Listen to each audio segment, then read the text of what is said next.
Is the VB WRX, the 2022 Plus WRX, too comfortable? Isn't that just the most ridiculous intro to a video you've ever heard? Well, this has been something that, while it might sound like a boring topic, I think could be one of the most important topics that I've covered on this channel about the VB so far. Subaru did something very interesting with this car where they took a massive step in the direction of comfort and trying to appease your average consumer, and stepped away from what our experience has been with this platform, the WRX and STI platform, for decades. And the biggest thing that people seem to be asking themselves is, did they make it too comfortable? Are these creature comforts? Is this lack of road noise? Is this increased, separation between driver experience and what we call the feel of the road? Has it decreased the value of this sports car in a enjoyment perspective? Is it, have they lost the consumer, essentially? I am driving my 2022 WRX because we're gonna get straight into this video because it could be a juicy one. We're not gonna roll the B-roll. Check out another video if you wanna see the B-roll for that. I will just ask, if you guys wanna see more VB content, more Subaru content, please consider subscribing and liking the video. It's absolutely free to do, and just a thumbs up on this video goes a long way for me. Well, if you've followed my VB content so far, you'll know that I've been kind of going back and forth with my experience with this car so far and how I feel about the comfort aspect of it and how that's really changed from at least the VA WRX. And I have to say, I'm a little conflicted. I will be honest. I really like the changes in what this car offers. If you want a quick summary, because I want to make this quick, the VB is significantly more comfortable in every single possible way. There is almost nothing that they haven't touched relative to the two cars. They've gone to a much more comfortable seating arrangement. You're more comfortable in the seat. The ergonomics of your sitting area and the usage is just better. It's more comfortable over time. Steering, more comfortable. Transmission, more comfortable. I'd actually say a little bit more sporty, but more comfortable for sure. Much better throws. Clutch engagement is a lot higher, which for most people, much easier to use. Stock tune, very, very comfortable stock tune, very linear power engagement. The power band and where boost is built, much more comfortable for regular driving conditions. First gear, so much better in traffic. Sound system and infotainment, I can't even say enough of how much it's been improved. Not perfect unless you have the HK system. Delivery of the HVAC and cooling and heating, so much better. And just features about how this vehicle is different. It's so much more comfortable. It is just a different vehicle altogether. Has Subaru gone too far? And that seems to be the question that everyone is asking themselves, because Subaru has always been known to produce rally-focused sports cars, and part of that is a very raw driving experience. And I think that for sure some of that raw driving experience is lost in this car. And I have to say, especially with the VA WRX, some of the aspects like really bad road noise and really raw steering response is something that I miss. Now, is it a bad thing?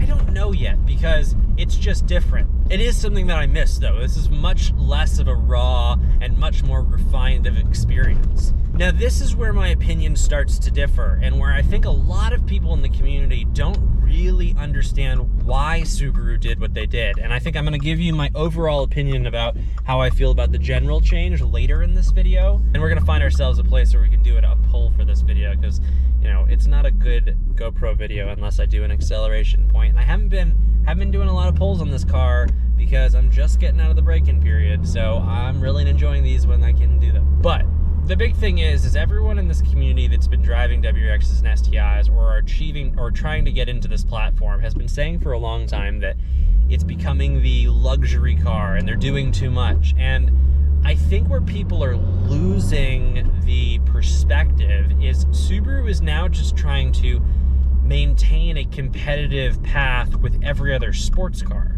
And I think that what people have lost sight of is that every other sports car, the Supra, the German cars, even the high-end muscle, as you get faster and faster into nicer cars, certainly supercars and stuff like that, while you have more, let's say, creature comforts, things like refined steering and lighter steering that is more responsive, while it might feel for somebody coming out of a less expensive sports car. Hold on, let's do a pull here. Hold on.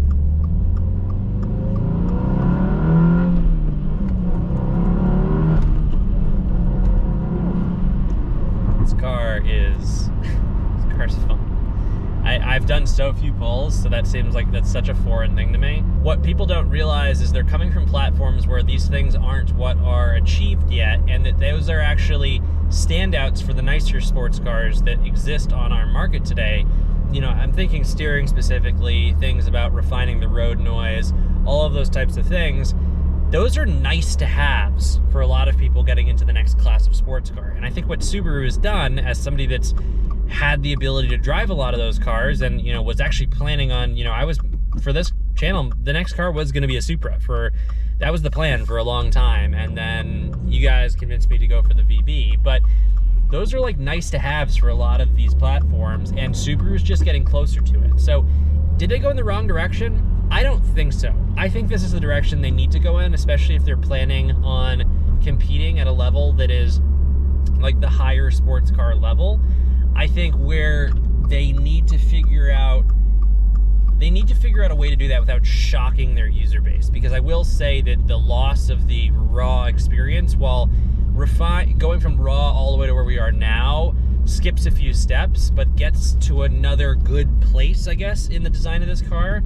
What I will say is it's very abrupt and abrasive to most people coming out of the VA or the cheaper sports car world, where you lose a lot of those things. And honestly, because most people find that same exposure in the slower luxury sedans, they associate it with something that isn't as sporty, even though it's still, from a engineering perspective and from a like sports car perspective, it's delivering better performance.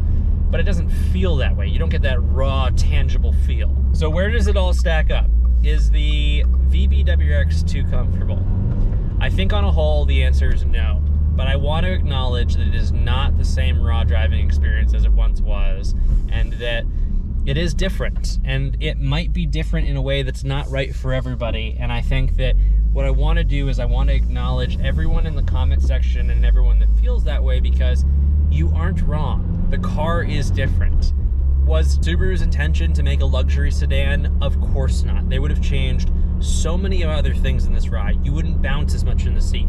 They made intentional design changes that caused maybe not the right effect, but they were trying to achieve as much of a not loss of the raw experience as possible, while maintaining some of the sporty aspects that are still reaching towards what more expensive sports cars are delivering from a driving and ergonomic characteristic for the user. So I know I bounced around in this video a lot because I don't have a firm answer on whether it's bad, but I wanted to explore kind of all three sides of the story, because I don't think it's going to be the same for everyone. And I think everyone's going to have a slightly different opinion here, and it really comes down to user preference. And I think before we have lots of keyboard warriors, because there is a very much, you know, line in the sand juxtaposition on this car, meaning some people hate it and some people love it.